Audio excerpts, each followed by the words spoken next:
Hi friends, எல்லோரும் எப்படி இருக்கீங்க? ஸோ இன்றைக்கி என்னோடய ஈவினிங் டு நைட் ரொட்டீன் உங்கள் கூட ஷேர் பண்ண போகிறேன். So stay tune with me.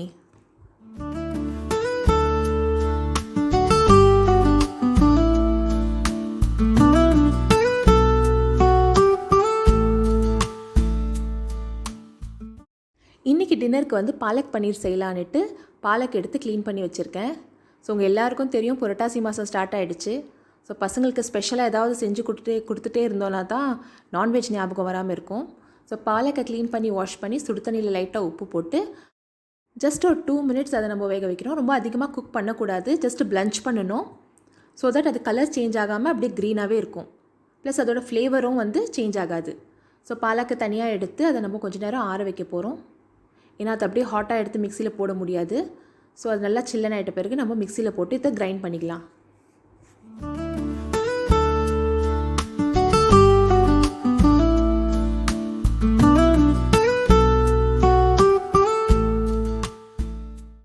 So பாலக்காய் நல்லா ஆறிடுச்சு. ஸோ அது மிக்சியில் போட்டு ஒரு துண்டு இஞ்சி, 2 பச்சை மிளகாய் போட்டு அரைச்சிருக்கேன். ஒரு பெரிய வெங்காயம், ஒரு சின்ன தக்காளி, 2 பல் பூண்டு கட் பண்ணி வச்சுருக்கேன் சாப் பண்ணி. தாளிக்கிறதுக்கு நம்மளுக்கு தேவையானது வந்து 2 பிரிஞ்சி இலை, லவங்கம், ஏலக்காய், பட்டை. ஃப்ரிட்ஜில் வச்சுருக்க பன்னீர் எடுத்து கட் பண்ணி கொஞ்சம் நேரம் நம்ம பிளேட்டில் போட்டு வச்சிட்டோன்னா அது சாஃப்ட் ஆகிடும்.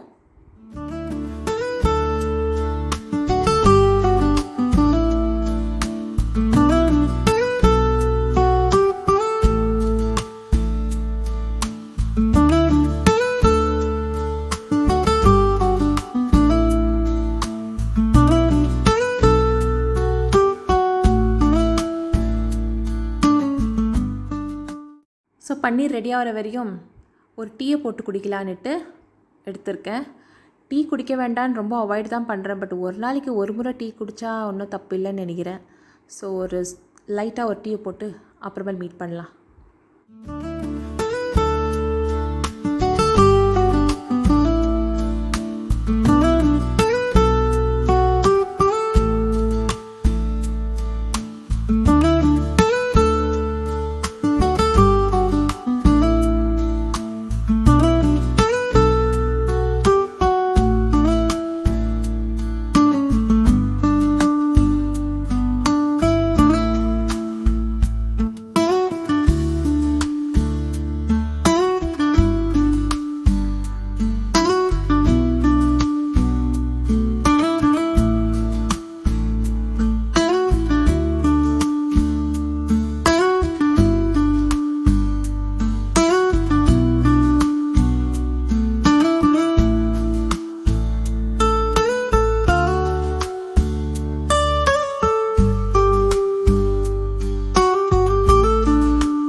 என்னோடய ரெகுலர் ஸ்டெய்னர் வந்து உடஞ்சிடுச்சு. ஸோ அதனால் இந்த ஸ்டெய்னர் எடுத்திருக்கேன். பார்க்கலாம் இதில் நீட்டாக ஃபில்டர் ஆகுமா என்னன்னு தெரியல.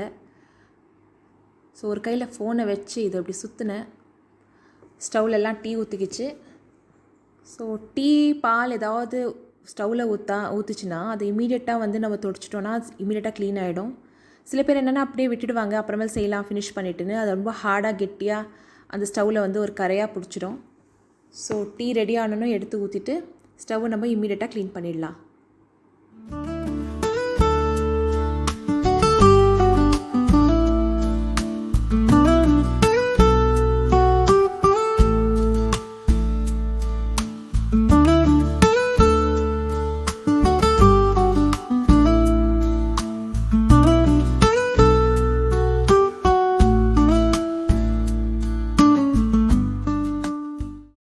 ஸோ என்னோடய டீ எடுத்துகிட்டு நான் வெளியே வந்தாச்சு. யூஸ்வலாக இங்கே ஹாலில் உக்காந்து நான் வெளியே வியூ பார்த்துட்டே டீ குடிப்பேன். ஆனால் இப்போ சம்மர் சீசன்னால் அதிகமாக விண்டோஸ் ஓப்பன் பண்ண முடியறதில்ல, ரொம்ப ஹாட்டாக இருக்கும். வீட்டில் ஏசியும் ஓடுது. ஸோ விண்டோ ஓப்பனே பண்ணுறதில்ல. பார்த்திங்கன்னா ஈவினிங்கில் நிறைய பசங்க இங்கே விளையாடுவாங்க. இங்கே வந்து ரொம்ப க்ரீனரியாக இருக்கும். ஆனால் இப்போ வந்து எக்ஸாம் நெக்ஸ்ட் வீக்குனால ஒரு பசங்களும் வெளியே பார்க்க முடியல. அங்கே எதிர்க்க தெரிகிற ஏரியாவில் தான் நாங்கள் வந்து சைக்கிளிங் பண்ணுவோம். பசங்க விளையாடுவாங்க, ஃபுட்பால் விளையாடுறதுக்கு நிறைய பசங்க வருவாங்க. ஆனால் இப்போது ஒருத்தரும் இல்லை. ஸோ வீட்லேயும் பசங்க படிச்சுட்டு இருக்காங்க. ஸோ அவங்கள டிஸ்டர்ப் பண்ணாமல் குயிக்காக டீயை குடிச்சிட்டு அகைன் நம்ம கிச்சனுக்கு போயிடலாம். ஸோ பையன் படிச்சுட்டு இருந்தான். நான் ஷூட் பண்ணுறேன்னு தெரிஞ்சோன்னா அவன் மூவ் ஆகிட்டான். ஸோ அகெயின் கிச்சனுக்கு வந்தாச்சு. நான் வந்து இப்போது பட்டரை கட் பண்ணி அதை 4 க்யூபாக கட் பண்ண போகிறேன். இவ்வளோ பெரிய பீஸை யூஸ் பண்ண போகிறது இல்லை.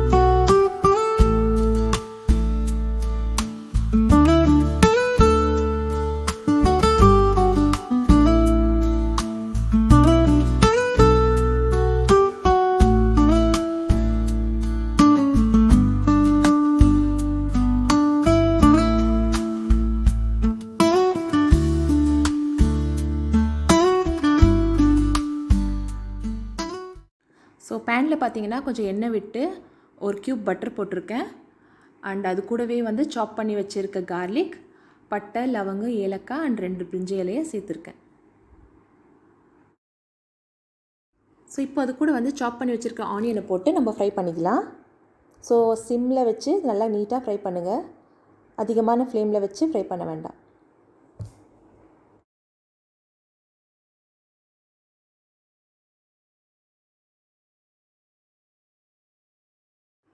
இப்போ கட் பண்ணி வச்சுருக்கேன் டொமேட்டோ போட்டு அது நல்லா மேஷ் ஆகிற மாதிரி குக் பண்ணணும். டொமேட்டோ அதிகமாக சேர்த்துக்க வேண்டாம். நான் ஒரு சின்ன டொமேட்டோ மட்டும் எடுத்திருக்கேன். இங்கே வந்து நான் வந்து ஒரு 1/4 டீஸ்பூன் மஞ்சத்தூள், 1 spoon red chilli and garam masala 1 spoon போட்டிருக்கேன். ஷூட் பண்ண முடியல, பசங்க படிச்சுட்டு இருக்காங்க. ஸோ எவ்ரி டைம் அவங்க ஏதாவது டவுட் கேட்டால் அவங்கக்கிட்ட போக வேண்டியதாக இருக்குது.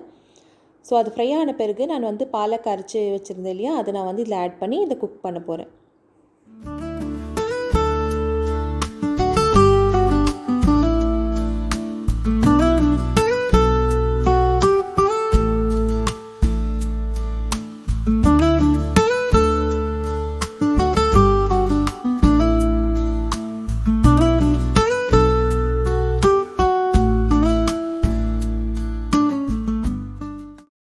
ஸோ பக்கத்தில் இன்னொரு பேனில் வந்து நம்ம கொஞ்சம் பட்டர் போட்டு பாலக்கு இது பன்னீர் இருக்குது இல்லைங்களா, அதை போட்டு நம்ம இதை ஃப்ரை பண்ணிக்கலாம். ஸோ நல்லா இதை வந்து 4 பக்கமும் நல்லா ஃப்ரை ஆகிற மாதிரி டாஸ் பண்ணி ஃப்ரை பண்ணிடலாம். ஃப்ரை ஆன பிறகு இதை நம்ம வந்து பன்னீரில் மசாலா ரெடி ஆனோன்னா அதில் ஆட் பண்ணி ஜஸ்ட் ஒரு 5 மினிட்ஸ் குக் பண்ண போகிறோம்.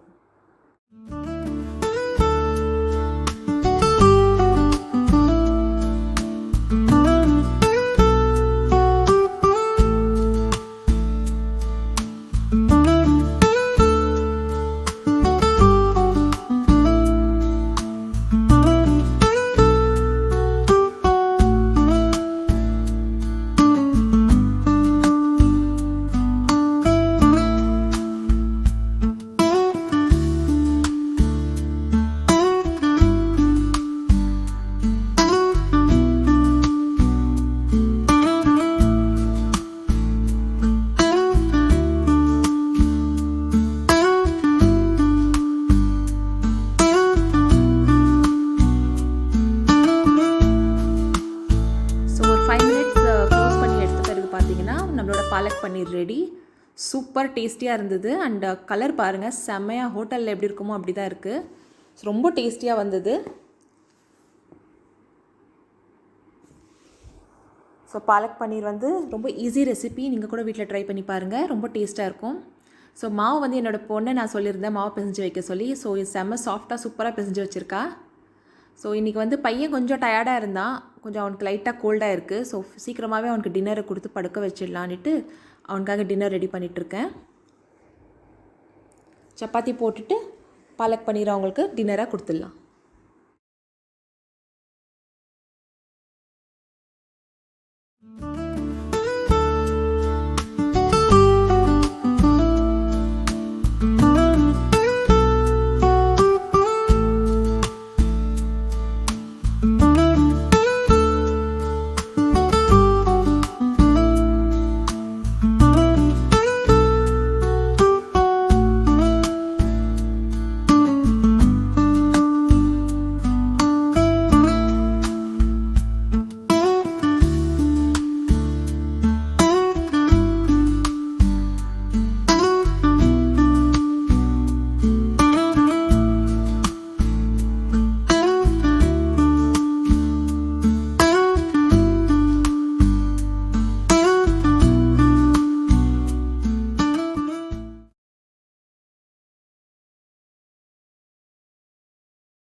அவன் என் பக்கத்தில் படுத்தா தான் தூங்குவேன்னு அடம் பிடிப்பான். பட் இன்றைக்கி என்னமோ ரொம்ப அவனுக்கு டயர்டாக இருந்ததுனால அவரே வந்து படுத்துட்டாரு.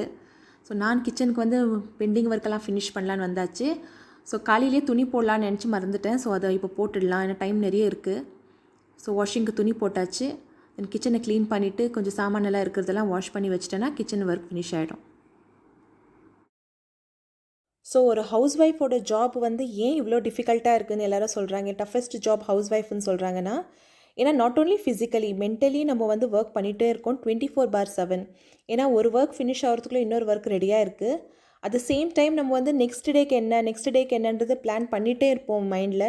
So next day breakfast, dinner, lunch இது பிளான் நடந்துகிட்டே இருக்கும். வேறு என்ன ஒர்க் பெண்டிங் இருக்குதுன்னு நம்ம யோசிச்சுட்டே இருப்போம். ஸோ அதனால் வந்து நம்மளுக்கு வந்து ரெஸ்ட்டுன்றதே கிடையாது. ஸோ யூஸ்வலாக எங்கள் மதரை பார்த்து நாங்கள் எல்லா டாட்டர்ஸும் சொல்கிறதாம்மா, ரெஸ்ட் எடுத்துக்கோ, ஏன் இப்படி வேலை ஒர்க் பண்ணிகிட்டே இருக்கேன், கொஞ்சம் நேரம் உட்காருன்னு. ஆனால் அவங்க கல்யாணம் ஆகிட்டு அவங்களுக்குன்னு ஒரு ஃபேமிலி ஆகிட்டா சேம் அதே ரெஸ்பான்சிபிலிட்டி அதே மாதிரி பிஹேவியர் தான் நம்மளதும் ஆகிடுது. ஸோ சாமானெல்லாம் கழுவி வச்சாச்சு. ஸோ கிச்சன் சிங்கையும் க்ளீன் பண்ணியாச்சு. நைட்டே நம்ம எல்லா ஒர்க்கை ஃபினிஷ் பண்ணிட்டோன்னா நெக்ஸ்ட் டே நம்மளுக்கு நீட் அண்ட் க்ளீனாக இருக்கிற கிச்சன் கிடைச்சாலே போதும், ஒர்க் ரொம்ப ஃபாஸ்ட்டாக நடந்துடும். நான் மார்னிங் 5:30 எழுந்திரிச்சிப்பேன். 7 o'clock ஸ்கூல் பஸ் வந்துடும். ஸோ அதுக்கு பிஃபோர் பசங்களெல்லாம் பிரேக்ஃபாஸ்ட் பண்ணி ரெடி பண்ணி அவங்கள அனுப்பணும். ஸோ பொண்ணுக்கு டைம் ஆகிடுச்சு. ஸோ 9:30 நான் அவளை படுக்க சொல்லிகிட்ருக்கேன்.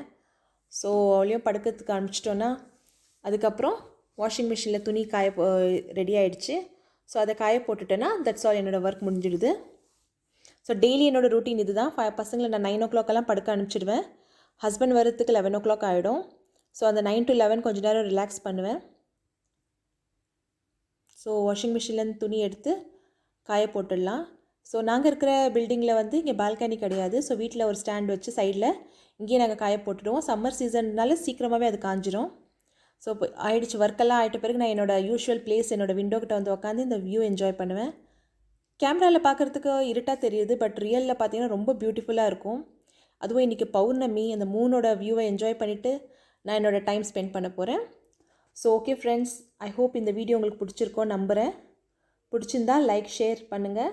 என்னோடய சேனலையும் சப்ஸ்கிரைப் பண்ணுங்கள்.